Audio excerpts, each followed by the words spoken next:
Willpower has been called persistence. It's the knack of staying with something, the sustained effort necessary to induce absolute faith. Persistence is an essential factor in the procedure of transmuting the thoughts of what you'd like to have into their reality. Now, the basis of persistence is the power of will. Willpower and desire, when properly combined, as we've been shown down through the pages of history and are being shown on every side today, willpower and desire, when properly combined, make an irresistible pair. Men who accumulate great fortunes, for example, are sometimes known as cold-blooded, ruthless capitalists. But often they're misunderstood.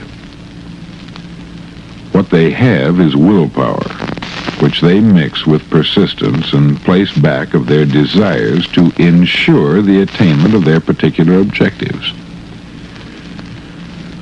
Henry Ford was generally misunderstood, thought to be ruthless and cold-blooded. And this misconception grew out of Ford's habit of following through in all of his plans with persistence. For example, I know the story that is reported to be absolutely true of when he wanted the first V8 engine cast, the block for a V8 engine cast. It had never been done before. As you know, he was the originator of the V8 engine. But he couldn't do it. But that's what he wanted, so he called in his top engineers and told them that's what he wanted. They said that can't be done. It's never been done, it's impossible, and so on. And he stopped their talking and said, go do it, that's what I'm paying you for. So they went, and in 3 months, after the most assiduous studying and research, they came back and told him again that his principle, whatever it involved, and I'm not a mechanic myself, but whatever it was, involved a process that was impossible, couldn't be done. It violated every known premise. So he gave them a talking to, and he says, now I don't want to hear from you again until you come back here with that V8 block. Go cast it, go do it. I don't care about any of these other things. Go do it anyway. And they came back with it. And the V8 engine was born. It was his habit of persistence regardless. And he didn't let the thoughts of other people, even though he only had a little bit of education himself, he wouldn't let a bunch of university graduated engineers tell him that a thing couldn't be done. So they did it anyway. The majority of people are ready to throw their aims and purposes overboard and give up at the first sign of opposition or misfortune. Now, you know that's true, and so do I. But a few carry on despite all opposition until they get their goal. And these few are they have been the Fords, the Carnegies, the Rockefellers, and the Edisons, and so on. There may be no heroic connotation to the word persistence, but the quality is to the character of man what carbon is to steel. And the building of whatever it is you really want for yourself and your family generally involves the application of willpower along with the other factors necessary.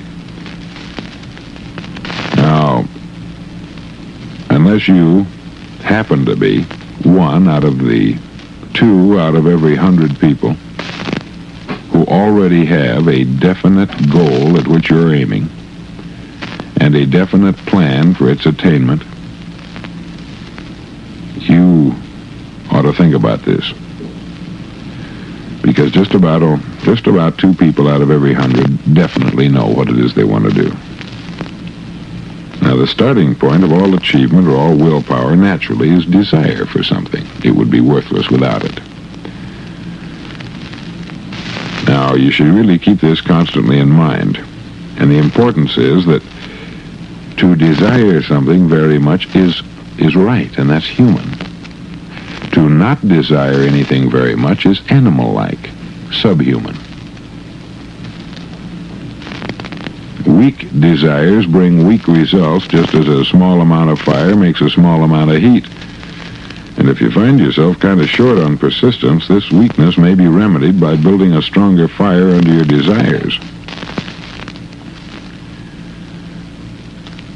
You know, it seems that fortunes gravitate to men whose minds have been prepared to attract them, just as surely as water gravitates to the ocean. And if you find that you're a little weak in persistence, center your attention upon getting for yourself a definite purpose. Spasmodic or occasional effort to apply the rules of persistence and willpower won't help too much. To get results, you have to apply them all the time until they become a habit. And in no other way can you develop the necessary consciousness of achievement.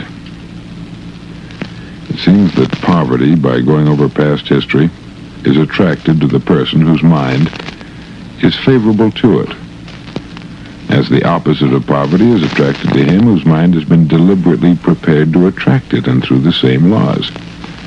Poverty consciousness, which was so widespread during the Depression, for example, will voluntarily seize the mind which is not occupied with achievement consciousness. And a poverty consciousness develops without conscious application of habits favorable to it. So the opposite must be created.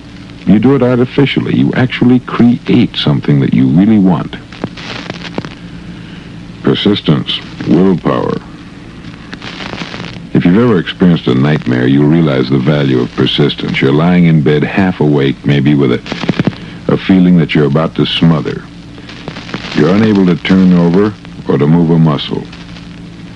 But even so, you realize that you must begin to regain control over your muscles. Has that ever happened to you? Well, through persistent effort of willpower, you finally manage to move the fingers of one hand. By continuing to move your fingers, you extend your control to the muscles of one arm until you can lift it. Then you gain control of the other arm in the same manner. You finally gain control over the muscles of one leg and then extend it to the other leg. And then with one supreme effort of will, you regain complete control over your muscular system and snap out of your nightmare. The trick has been turned step by step. And many people today find that it's necessary to snap out of their mental inertia through a similar procedure, moving slowly at first and then increasing their speed until they gain complete control over their will. But be persistent no matter how slowly you may at first have to move, because with persistence comes the thing you have your mind set on. Now, there's no substitute for persistence. It can't be supplanted by any other quality. Those who have cultivated the habit of persistence seem to enjoy insurance against failure, because no matter how many times they suffer defeat, they finally arrive up toward the top of the ladder.